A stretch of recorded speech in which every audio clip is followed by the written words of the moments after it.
Hello there YouTube, my name is Chuggy and today I'm bringing you some more Battlefield 3 gameplay. Today I'm playing Conquest Assault at Strike at Carcand, as you have just seen. And today, well, I'm doing a little bit of follow-up of Engineering Win. Today, this is, well, going to be part one of two parts of Recon Win. Some people asked for some more sort of guides on how to play the kits of Battlefield 3 to their best. And I'm more than happy to oblige. And I thought, well, I may as well kick off with the, well, kit which first of all is the closest to my heart. I love playing the Recon, but it's also the kit which I see, being wasted, I don't know, misused the most, alongside the Engineer. The Recon, in my opinion, is probably the most dangerous kit you can play as out on the battlefield, because the ability, the power that you have as a troop is worth maybe, I don't know, worth pretty much your whole team, I'd say, when done properly. Because literally the decisions you can make as a single player really do influence, well, the whole game, to be honest, the whole match as it goes along. Hopefully I'll be able to talk about that in a bit. But today, this is going to be very brief introduction to the Recon. I need really a good 20 minutes to talk about it, so I thought I'd bring this gameplay. It's a pretty sweet gameplay, and talk about the Recon at the same time. So, to kick off, and if there's one thing that you take away from either of these videos, it's going to be this, that the Recon is not a sniper anymore. And if you find yourself, when you're playing Recon, going up to a nice big hill somewhere, sitting down with your rifle and not doing much else, you're doing it wrong. You're not playing the Recon properly. And unfortunately, 90% of Recon players fall into that exact trap. And to be honest, doing that, you're, well, wasting 2/3 of your potential as a Recon. In previous Battlefield games, you could get away with that. In fact, the first Battlefield game I played, Battlefield 2 Modern Combat, there was a sniper role, the Recon. You're given a sniper rifle, you sat up on a hill, it was great. But the game has changed, quite literally. The kits have changed as well, it's all evolved, and there is no more sniper anymore, it's Recon. Now you can probably perhaps see where I'm going with this, that essentially people still see the Recon kit as a sniping kit, and that is it, basically, in a nutshell. Unfortunately, people's playstyles just haven't adapted to, match what the Recon is actually required to do these days. And it's an understandable sort of, if you will, trap to fall into. You're given a sniper rifle, it's effective at long range, why not use it at long range? And it's perfectly legitimate to snipe, I've got no problem with that. The problem is you need to do a bit more than that. You need to actually be a Recon, provide reconnaissance. And that is basically, in a nutshell, what the Recon needs to do. They need to inform their teammates of things going on the battlefield. And the great thing about the Recon, really, is that how you do that, it's completely up to you. Now, the great thing with the Recon kit is that you can play it in any way you really like. In fact, it's a unique trait of the Recon class that it's almost kind of schizophrenic. You can play it in many different ways, and just be as effective as someone playing it completely differently. If you bear in mind, though, that the whole point of your kit is really, well, to spot and inform, your teammates of what's going on around them. And, well, again, other than not being a sniper, this is, a key fundamental I'd like you to be able to take away from this video. That is really, to be the best Recon out there, you need to be able to provide information to your teammates so they can make the best sort of short-term choice for them, the best one they could possibly make to hopefully, ultimately win the game at the end of the game. It's basically planning for the future by doing, the best thing now, I guess. And the best way to do that is by, spotting threats. So, for example, say that there's a tank rolling through, this map. Say that I'm at the B flag, the square here, and the 3 flag variant, and, there's a tank coming. Well, as a Recon, I can't do anything about that anymore. We used to carry C4, not anymore. Can't do anything about it. Frankly, and, well, literally, I would be cannon fodder. And so would, well, the assault. Alright, they might have a grenade launcher, but that won't kill a tank on its own. And so would the support, unless they're a kamikaze suicide support. Well, that's how I like to play it anyway. So let's say those 3 kits, completely useless against tanks. Obviously, engineers are another matter. They can destroy tanks all day long. So let's say you've got a squad, 3, and, one person is playing each role. So one support, 1 assault, 1 Recon, 1 engine.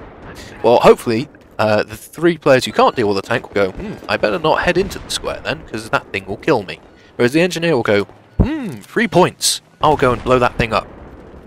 net result, well, 3 tickets saved, so, 3 more players can come into the battle and fight. And, well, in terms of the short term, that threat is gone, the tank is gone, so your players can immediately go back to whatever they were doing and, suppress the enemy, stop the enemy, carry on playing as usual. So, I think we can all agree, a very basic kind of example, but hopefully you'll also be able to see that if you were to follow that chain of events 5 or 6 times during the course of a game, you'd be saving significant numbers of tickets for your team, and be dealing with a significant number of threats for your team as well at the same time. And literally, it's those scenarios which will win and lose games. So, just do it. Just spot people, inform your teammates of what's going on. Be a team player. I mean, have you ever been in a situation, say, where a recon with an MAV has been spotting targets for a support, who's then been raining in very accurate and harassing mortar fire? Not a pleasant situation to be in, I can assure you. So, by all means, spot. Help your team do their job. And, that is pretty much the recon in a nutshell. And as I've kind of alluded, I guess, the recon even has equipment to help them do that. You have the MAV, which is basically like a little mini flying UAV. You have the Tug's motion sensor, which I'm personally using. In fact, most of the threats trying to take this building rooftop here have been spotted and marked, thanks to my Tugs detecting them running around and doing whatnot. And, well, in that life there, I got several kills as a result. The recon also has, on top of that, the spawn beacon, which is something I see, hardly being used at all, as I think I try and get a bit Rambo on those guys. Don't know what I was thinking there. The spawn beacon, does what it says on the tin. You spawn on it. And, well, if you've ever spawned on one outside, you'll know that actually, when you actually spawn on it, you don't spawn on it physically. You are putting a parachute above it. You kind of glide in. That can be very useful. And, in fact, this is a pro tip. If you ever want to get to, a building rooftop or something, which perhaps an enemy's guarding or somewhere you shouldn't be able to get to normally, stick a little radio beacon down, wait until you die, and then just glide in on top. Easy way of sneaking into somewhere. So, it can be used that way, but if you put your little spawn beacon inside a building, you actually do spawn physically on top of the beacon. Net result, well, you can be very, very sneaky when spawning in. So say you put it inside a building near a choke point. You want to take control of that choke point to help turn the game in, your favour, basically.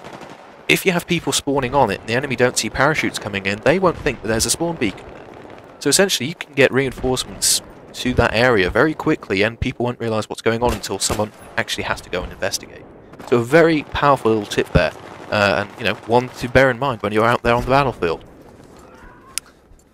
So yeah, the recon, its key goal, its key role is to perform reconnaissance. Tell your teammates where threats are. So just get in the habit of hitting the select button, the back button, the Q key on a keyboard if you're playing on PC, just to spot people. And you can take it to a whole nother level if you're if you have a microphone with you, and shout targets out in real time. Because believe you me, you will see threats coming a good few minutes ahead of, your friendlies, your teammates, seeing them. So the heads up time, very valuable, For example, that's why you have road signs on roads to warn drivers of, up and coming dangers ahead. Same deal. Just do that in real time as a player. Very powerful. So to me, those were the 2 real key foundations of the recon kit. In fact, if you really think of them in the nitty-gritty, as it were, they're the same point. Do not be a sniper, be a recon, and a few points of what a when done properly, what a recon can do. The recon is a great kit. It's very versatile. And one thing I do want to sort of touch on briefly in this video is the whole concept of aggressive recon. Now, I've mentioned you can play the recon in any particular way you like as long as you reconnaissance. But, a particular popular style is aggressive recon, getting up and close and personal with bolt actions, as I've been doing in this video. To me, the style I've been playing here is what I call forward recon. I'll talk about it in my next video. But I had a great comment from Time Theft Productions saying, well, have you not heard of Sergeant Enigma? This was from my L96 video, where I was basically saying, don't use a bolt action rifle at close range. Have you not heard of Sergeant Enigma? He's an aggressive recon, plays with bolt action rifles all the time up close and personal, does very well. And I have, and I'm amazed literally by his skill with a bolt action rifle. The thing is though, aggressive recon is a very difficult role to play. If you're new to the recon kit, it is not going to suit you or do well for you. You need to be able to understand the fundamentals of the kit before you get advanced. You shouldn't run before you can walk is the literal analogy here. So yes, you can play aggressive recon. Yes, you can be very effective at it. But if you're a new player, stay away from it. Just play a more passive role, spot the targets, be a recon, and then build from there. And that's when you'll start to understand what you can and cannot get away with. And it's that kind of experience which will make you a recon on another level. Anyway, this game is wrapping up, quite literally. And, well, I think it's time to wrap things up. So, guys, I hope you'll find the, really this little tip, be a recon, useful. I love playing the recon class. And hopefully in my next sort of recon video I'll elaborate further on how to get even more out of the kit, but this is the real foundation here, so I hope you will be able to follow it and get more out of the kit as a result. Anyway guys, as always, thank you so very much for watching. If you could leave a thumbs up, thumbs down if for what you think the video deserves, that would be much appreciated. If you want to see or have any questions in general about the recon for the next recon video, please do leave them as a comment, and if you're new to my videos you can always subscribe. So guys, again, thank you very much for watching. I'm the Chuggy, and I'll see you out on the battlefield.